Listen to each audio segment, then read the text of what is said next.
Doctor, അടുത്ത ബന്ധുക്കൾ തമ്മിൽ വിവാഹം കഴിക്കുന്നത് കുഞ്ഞുങ്ങളുടെ ആരോഗ്യത്തെ ബാധിക്കും. പലർക്കും ഓൾറെഡി അറിയാമായിരിക്കും ഫാമിലീസിൽ ക്ലോസ് റിലേറ്റീവ് കസിൻസ് തമ്മിൽ അങ്കിൾ നീസ് തമ്മിൽ പല സ്ഥലങ്ങളിലും കൾച്ചറലി മാരേജസ് നടക്കുന്നുണ്ട്.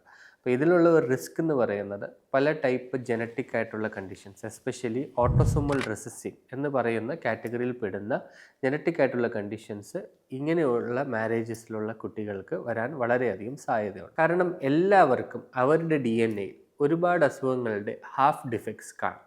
എൻ്റെ ടെസ്റ്റ് ചെയ്താലും നിങ്ങൾ ടെസ്റ്റ് ചെയ്താലും ആരെ ടെസ്റ്റ് ചെയ്താലും കുറേ അസുഖങ്ങളുടെ ജനറ്റിക് ആയിട്ടുള്ള കണ്ടീഷൻസിൻ്റെ ഹാഫ് ഡിഫക്ട്സ് കാണും. അതൊരു നോർമലായിട്ട് നേച്ചറിൽ കാണുന്ന ഒരു ഫിനോമിനനാണ്. അൺറിലേറ്റഡ് ആയിട്ടുള്ള രണ്ടുപേര് മാരി ചെയ്യുമ്പോൾ രണ്ടുപേർക്കുമുള്ള ഹാഫ് ഡിഫക്ട്സ് യൂഷ്വലി വേറെ വേറെയുള്ള അസുഖങ്ങൾക്കായിരിക്കും. അതുകൊണ്ട് തന്നെ ബേബിക്ക് ഒരിക്കലും ഒരേ കണ്ടീഷൻ്റെ ഫുൾ ഡിഫക്റ്റ് വരാൻ സാധ്യതയില്ല.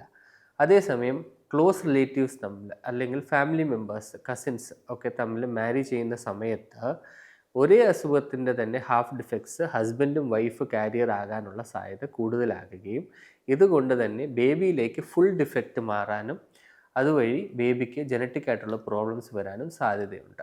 നമ്മുടെ ക്ലിനിക്കിൽ ഒരുപാട് കപ്പിൾസ് ഇങ്ങനെ വരാറുണ്ട്. പ്രഗ്നൻസി പ്ലാൻ ചെയ്യുന്നതിന് മുമ്പേ അവർക്കിടെ ഒരു കപ്പിൾ കാരിയർ സ്ക്രീനിങ് ടെസ്റ്റ് ചെയ്യുന്നതിലൂടെ അവരുടെ DNA-യിൽ കോമൺ ആയിട്ടുള്ള ഏതെങ്കിലും കണ്ടീഷനുള്ള ഹാഫ് ഡിഫക്ട്സ് ഉണ്ടോ എന്ന് കണ്ടുപിടിക്കാനും അത് ബേബിയിലേക്ക് വരാൻ എത്രത്തോളം ശതമാനം ചാൻസ് ഉണ്ടെന്ന് നിർണ്ണയിക്കുകയും അത് സ്റ്റോപ്പ് ചെയ്യാനുള്ള മൾട്ടിപ്പിൾ മെത്തേഡ്സും നമുക്ക് അവൈലബിൾ ആണ്.